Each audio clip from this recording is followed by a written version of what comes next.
Aquest vídeo parla de cotxes, telèfons i bombetes i de les conspiracions per empitjorar-los. Estic al parc de bombers de Livermore i aquí hi ha la bombeta que porta més temps contínuament encesa en el món. Encesa durant 120 anys, des del 1901. És allà. No està connectada a cap interruptor, però té una bateria i un generador. La pregunta és, com és que dura tant aquesta bombeta? Bé, es va fabricar a mà i poc després es van inventar les bombetes comercials. Porta més d'1 milió d'hores en funcionament, molt més del que dura qualsevol bombeta actual. Un amic meu em va explicar la història que algú havia inventat una bombeta que durava per sempre, però que mai la va vendre perquè una bombeta eterna és un molt mal negoci. Vull dir, no tindràs mai cap client recurrent i al final et quedaràs sense ningú a qui vendre bombetes. Vaig pensar que aquesta història era ridícula. Si poguessis fer una bombeta eterna, tothom compraria la teva bombeta i no la dels teus competidors. I així cobrar preus més alts i guanyar molt. Fins i tot sabent que la demanda al final quedaria exhaurida. No em podia imaginar que en el passat hi hagués millors bombetes i que després les empitjoressin expressament. Però resulta que m'he equivocat. Sí, una mica. Inventar una llum elèctrica viable va ser difícil. En el disseny típic incandescent, que implica fer passar electricitat a través d'un material fins que brilli, menys del 5% de l'energia es converteix en llum. L'altre 95% s'allibera com a calor. Per tant, realment, estem parlant de bombetes de calor que emeten una mica de llum com a subproducte. La temperatura del filament pot arribar als 2.800 Kelvin, la meitat de la calor de la superfície del Sol. A temperatures com aquestes, la majoria de materials es fonen, i si no es fonen, es cremen.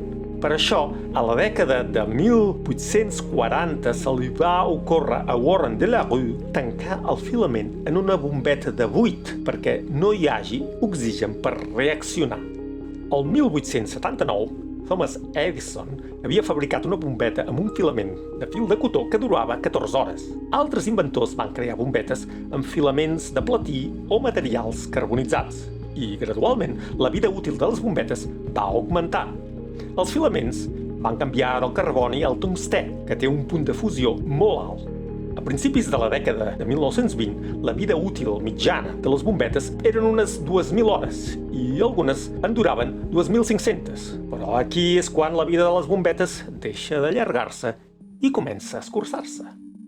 A Ginebra, Suïssa, just abans de Nadal de 1924, hi va haver una reunió secreta dels alts executius de les principals companyies de bombetes del món: Philips, General Electric, Tokyo Electric, Osram d'Alemanya i Associated Electric del Regne Unit, entre d'altres. Van formar un càrtel que van anomenar Phoebus, pel déu grec de la llum. Allà, les empreses van acordar col·laborar per controlar el subministrament mundial de bombetes.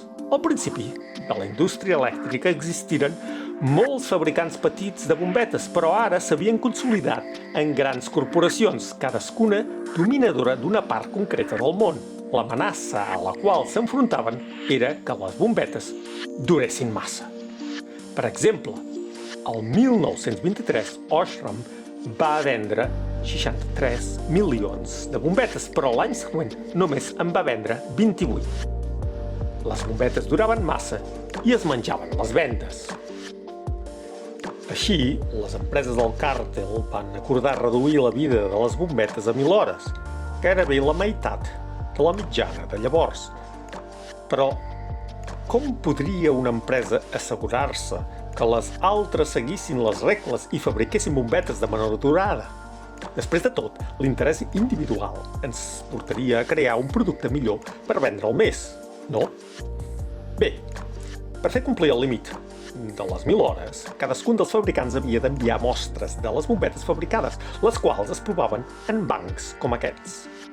Si una bombeta durava bastant més de 1.000 hores, l'empresa era multada. Si la bombeta durava més de 3.000 hores, la multa era de 200 francs suïssos per cada 1.000 bombetes venudes. I hi ha registres d'aquestes multes a les empreses. Però, per començar, com s'empitjora una bombeta. Bé, els mateixos enginyers que abans havien estat encarregats d'allargar-ne la vida útil, ara havien de trobar-ne maneres de reduir-la. Van provar diversos materials, filaments de formes diferents i connexions més fines. I, si mireu les dades, veureu que van tenir èxit. Des de la formació del càrtel, la vida útil de les bombetes va anar disminuint constantment. De manera que el 1934 la vida útil mitjana era de només 1.205 hores. I tal com havien planejat, les vendes del càrtel van augmentar en un 25% en els 4 anys següents al 1926. I tot i que el cost dels components va baixar, el càrtel va mantenir els preus sense canvis i, per tant, els marges de benefici van augmentar. Sabia la gent que les empreses de bombetes conspiraven per empitjorar els productes? No. El càrtel Phoebus afirmava que el seu propòsit era el d'augmentar l'estandardització i l'eficiència de les bombetes. Per exemple, aquesta rosca estàndard que podeu trobar en quasi totes les bombetes del món. Però és evident que els càrtels es mouen pels beneficis i l'augment de les vendes, no per satisfer els consumidors. Una de les raons per les quals aquesta bombeta ha durat tant és perquè la van fabricar abans de l'era dels càrtels. Un altre motiu és perquè el filament sempre s'ha fet funcionar a poca potència, només 4 o 5 watts. Era una làmpada de nit per al parc de bombers que només havia de fer prou llum perquè els bombers no s'ensopeguessin. I el fet d'estar sempre encesa redueix el cicle tèrmic i limita així l'estrès causat per l'expansió i la contracció tèrmiques. El càrtel Phoebus estava previst que durés fins al 1955, però es va ensorrar als anys 30. S'estava ofegant per la competència externa i l'incompliment d'alguns dels seus membres. Però l'esclat de la Segona Guerra Mundial va acabar definitivament amb ell. Així doncs, encara que aquest càrtel està ben mort, els seus mètodes han sobreviscut. Moltes empreses han escurçat a posta la vida útil dels seus productes. És una tàctica que ara es coneix com a obsolescència planificada. Aquest va ser el tema del primer vídeo viral de Casey Neistat l'any 2003. Gràcies per trucar a Apple. Em dic Ryan. Em pots dir el teu nom, si us plau? Casey. Gràcies. Quin problema tens? Tinc un iPod que vaig comprar fa uns 18 mesos i la bateria està esgotada. 18 mesos? Ha passat de l'any, la qual cosa vol dir que hi haurà un càrrec de $255 més una tarifa d'enviament per arreglar-lo. Però per aquest preu també me'n puc comprar un de nou, no? Aquest vídeo va tenir milions de visualitzacions i estem parlant d'abans de YouTube o de les xarxes socials i va generar una demanda col·lectiva que Apple va resoldre extrajudicialment, però no va impedir que l'empresa seguís practicant l'obsolescència planificada. Després d'una actualització del sistema operatiu el 2017, els usuaris d'iPhones antics notaren que les aplicacions es carregaven lentament o que el dispositiu s'apagava. Apple deia que escanyava el rendiment per protegir la bateria i augmentar-ne així la seva longevitat. Per descomptat, res d'això seria un problema si la bateria fos reemplaçable.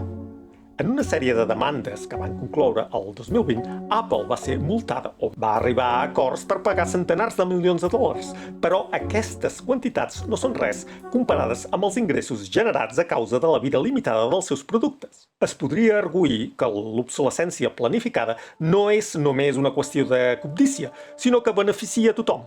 Durant la Gran Depressió dels anys 30, quan fins a un quart dels nord-americans estaven sense feina, l'agent immobiliari Bernard London va proposar l'obsolescència planificada obligatòria com una manera de mitigar l'atur i salvar Amèrica de la depressió.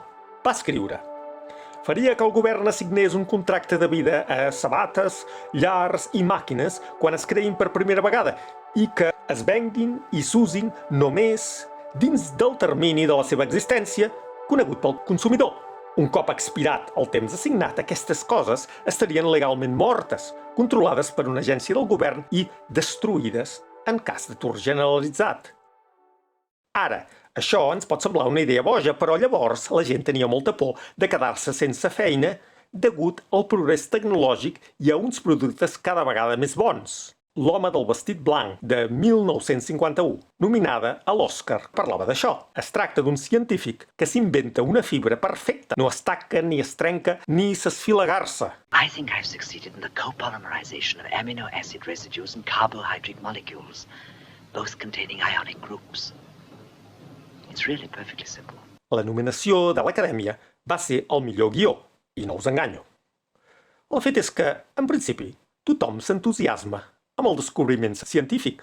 Fa un vestit amb el fil que ha de ser blanc perquè la fibra és tan resistent a les taques que ni tan sols es pot tenyir. Però aquí comença el problema. Els propietaris de la fàbrica s'adonen que no en podran vendre gaire d'aquest fil si és tan durador. I els treballadors temen quedar-se sense feina. Why can't you scientists leave things alone?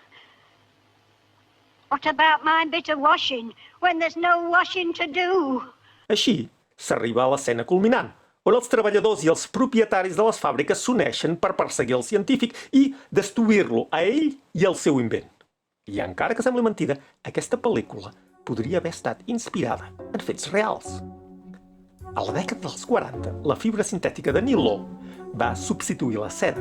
Era tan duradora que les mitges van causar sensació.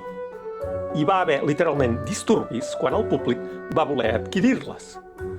Quan els fabricants es van adonar que havien creat un producte massa bo, no van destruir la fibra, però sí que van seguir l'exemple del càrtel Phoebus. Van demanar als enginyers que trobessin maneres de debilitar el producte per escurçar-ne la vida útil i que la gent n'hagués de comprar més. Ara sembla que els consumidors finalment estan lluitant contra l'obsolescència planificada. A la Unió Europea i en més de 25 estats dels Estats Units hi ha una proposta per legislar el dret a reparar. Aquestes lleis obligarien els fabricants a facilitar la reparació dels seus productes. Haurien de proporcionar informació i accés a les peces. Per exemple, podríeu substituir una bateria o arreglar una pantalla esquerdada sense anul·lar la garantia. Vol dir això que l'obsolescència artificial desapareixerà? Malauradament, no.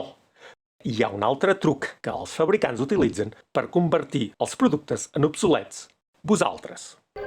El 1908, Henry Ford va llançar el primer cotxe per al mercat massiu, el model T. I el va imaginar com una eina assequible i sense desgast, una mica com una bombeta eterna. El 1922, Ford va dir: volem que l'home que compra un dels nostres cotxes no n'hagi de comprar mai cap altre. Mai farem una millora que faci obsolet cap model anterior. Però el 1920, un 55% de les famílies americanes ja tenia cotxe. Qui s'ho podia permetre en tenia un.